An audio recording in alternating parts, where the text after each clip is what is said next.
के संकेत आज कैसे नजर आ रहे हैं?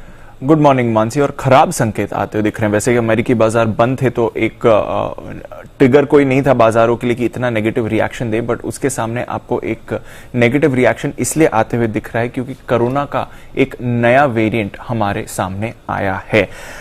ये वेरिएंट साउथ अफ्रीका में मिला है और इसकी वजह से बाजार की चिंता इस समय फैलती हुई आपको दिख रही है और उसी का इंपैक्ट आप देखेंगे जापान के बाजार जो नीचे आए हैं, बाकी एशिया के बाजार जो गिरते हुए दिख रहे हैं। अब हुआ क्या है मैं आपको ये पहले बता देता हूं।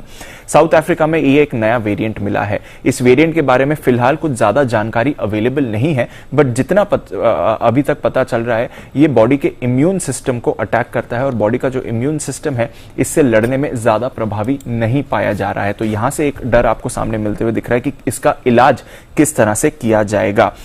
दूसरी बात, ये नया वेरिएंट जो आया है ये काफी तेजी से फैलता है। तो एक तो प्रभावी काफी है इम्यून सिस्टम पे, दूसरा काफी तेजी से फैलता है। तो ये दोनों डर हैं जो इस समय फैल रहे हैं। अब इसमें जो तीसरा डर आपको जोड़ना है वो ये है कि अभी तक ये नहीं पता कि जो लोग को वैक्सीन ऑलरेडी लग चुकी है क्या वहां पर भी ज्यादा इंपैक्ट आएगा या नहीं आएगा। डर ऐसा है कि जो वैक्सीनेटेड, फुली वैक्सीनेटेड लोग हैं उनको भी ये वायरस अफेक्ट कर सकता है। तो डर इसलिए ही फैल रहा है कि किस तरह से इम्यून सिस्टम पर अटैक करेगा, किस तरह से इसका इलाज किया जाएगा। काफी तेजी से ये फैलता है और फुली वैक्सीनेटेड लोगों पर भी इसका इंपैक्ट आते हुए दिख सकता है। तो इन सभी बातों की वजह से थोड़ा डर फैला है। हालांकि जो केसेस अभी मिले हैं वो इतने ज्यादा नहीं है, बट वही डर है कि अगर ये तेजी से फैलता है तो फिर काफी तेजी से ये इंपैक्ट कर सकता है। ऑलरेडी हमने देखा कि यूके ने साउथ अफ्रीका समेत 5 और देशों पर भी फ्लाइट्स पर रोक लगा दी है। तो एक कदम ऑलरेडी है, बट क्या वापस वैसे ही सिचुएशन आने वाली है जहां पर आप रेस्ट्रिक्शंस देखने वाले हैं, ग्लोबल ट्रैवल पर इफेक्ट होगा और फिर उसके बाद क्या डिमांड पर भी इफेक्ट पड़ सकता है, ये देखना पड़ेगा। बट डेफिनेटली जो अभी तक यूरोप से चिंता आती थी कि वहां के कोरोना के मामले काफी तेजी से फैल रहे हैं, अब ये एक नई चिंता आती हुई दिखी है। नई वेरिएंट की वजह से भी मामलों में बढ़त आती हुई आपको दिख सकती है। आज WHO की इस पर बैठक है, इस वायरस पर चर्चा, इस म्यूटेंट पर चर्चा की जाएगी। तो देखते हैं वहां से क्या डिटेल्स निकल कर आती हैं। इसी का इंपैक्ट आप देख रहे हैं across asset classes right now. तो हालांकि डाउ फ्यूचर्स पर आप 200-225 अंकों की गिरावट देख रहे हैं। आज शाम अमेरिकी बाजार सिर्फ आधे दिन के लिए खुलेंगे। जापान के बाजार देखिए 2% की गिरावट वहां पर आ रही है क्योंकि एक्सपोर्ट लेड इकोनॉमी है। तो वही डर है कि वापस पिछले साल के कोरोना जैसी लॉकडाउन अगर सिचुएशन आती हैं तो फिर कैसा इंपैक्ट रहेगा। बाकी के एशिया के बाजार भी आपको 1.5% तक की गिरावट दिखा रहे हैं। इस समय सेफ हेवन एसेट्स में खरीदारी हो रही है। तो जापानीज येन जो एक सेफ हेवन करेंसी माना जाता है वहां पर आप खरीदारी देख रहे हैं और उसका इंपैक्ट जापानीज इक्विटी मार्केट्स पर आ रहा है।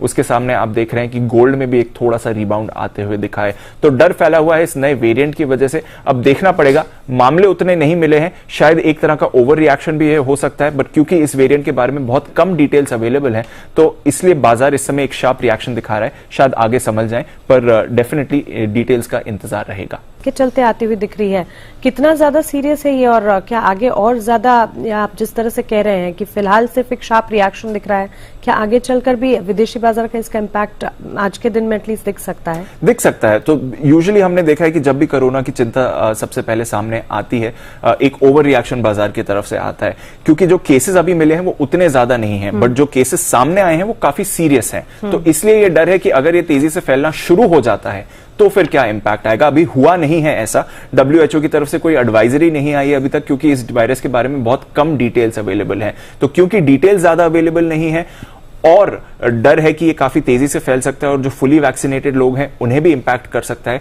तो उसका कॉम्बिनेशन है। इसलिए मैं कह रहा हूं कि शायद एक तरह से बाजार का हल्का सा आप इसे ओवर रिएक्शन भी मान सकते हैं, शायद आगे संभल जाए। बट डेफिनेटली क्योंकि इस समय कुछ ज्यादा डिटेल्स मालूम नहीं है, यूके ने ऑलरेडी रेस्ट्रिक्शंस लगा दी हैं, एक्सपर्ट्स का भी मानना है कि ये काफी खतरनाक वेरिएंट हो सकता है, तो फिर इसलिए शायद बाजार रिएक्ट कर रहे हैं। हमने देखा था जब डेल्टा वेरिएंट भी सबसे पहले सामने आया था तो ऐसे ही 1-2 दिनों का बाजार में ओवर रिएक्शन था और फिर जब डिटेल्स आई तो बाजार संभलते हुए दिख रहे थे। तो आगे क्या होता है ये जानना मुश्किल है, बट डेफिनेटली अभी के लिए बाजार काफी शार्पली इसी खबर पर रिएक्ट करते हुए दिख रहे हैं।